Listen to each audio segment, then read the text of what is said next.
E para tentar reduzir o estresse provocado por esses tempos de pandemia, existem estudos no Brasil e no exterior que recorrem ao uso da realidade virtual.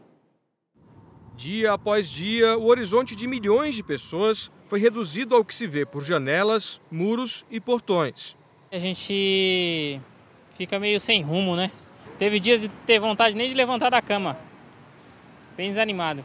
Começa a pensar assim, será que não vai passar essa pandemia? Será que não vai ter um remédio, uma cura? E aí a cabeça vai pirando. Além da preocupação com a doença, as pessoas passaram a lidar na pandemia com pelo menos outras duas fontes de desgaste emocional: a falta de convívio social e o desaparecimento de lugares que costumávamos frequentar e que de repente ficaram inacessíveis. Para lidar melhor com essa nova realidade, um grupo de psicólogos e neurocientistas de vários países, inclusive o Brasil, está convidando voluntários a participar de uma pesquisa, que é uma imersão na realidade virtual. 2 vezes por dia, durante uma semana, os participantes vão assistir em óculos especiais a um passeio relaxante por um jardim secreto. Depois, precisam responder a um questionário sobre as sensações e os desafios enfrentados na pandemia. Muitas pessoas não sabem estar consigo mesmas. Isso gera ansiedade, depressão, estresse agudo, síndromes que às vezes têm consequências muito importantes. A proposta não é fugir, a proposta é poder ter esse descanso para estimular também a reflexão e, se possível, uma mudança, uma transformação dentro do contexto que nós estamos vivendo. A psicóloga brasileira Luciana Moretti, que vive em Madrid, usa simulações para tratar pacientes com medo de altura, de andar de avião, de lugares fechados. Por exemplo, controlar a ansiedade dentro de um elevador, ao invés de ter um ataque de pânico, porque está num lugar fechado. Elas se veem em ação, então elas percebem que elas realmente podem, se eu faço dentro daquele ambiente, por que eu não posso fazer fora?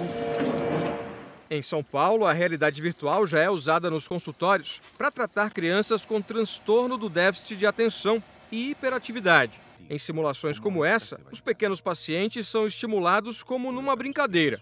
E a psicóloga monitora tudo pelo computador. Ele vê, por exemplo, o fundo do mar. Então, tem cavalo marinho, tem vários tipos de peixinhos e que daí aparece um sinalzinho que ele tem que estar olhando para esse tipo de peixinho. Ele vai tendo autoconsciência dos processos que envolvem a atenção e ele vai poder controlar melhor isso na realidade dele, por exemplo, escolar. A realidade virtual também virou ferramenta na reabilitação de pessoas que perderam os movimentos das pernas.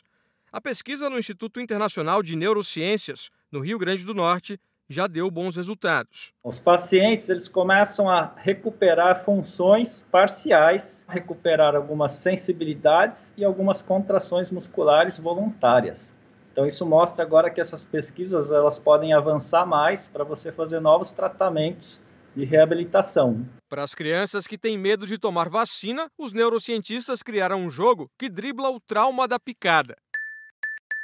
A pesquisa mundial sobre o estresse na pandemia deve ter os primeiros resultados em 3 meses. A tecnologia que engana o cérebro tenta extrair aspectos positivos do isolamento social.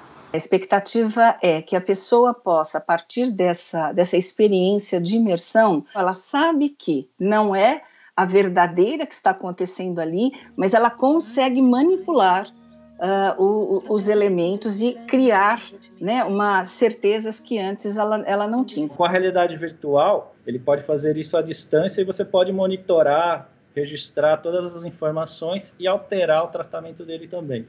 Então a realidade virtual abre uma nova perspectiva, principalmente agora nessa época da pandemia que nós estamos enfrentando.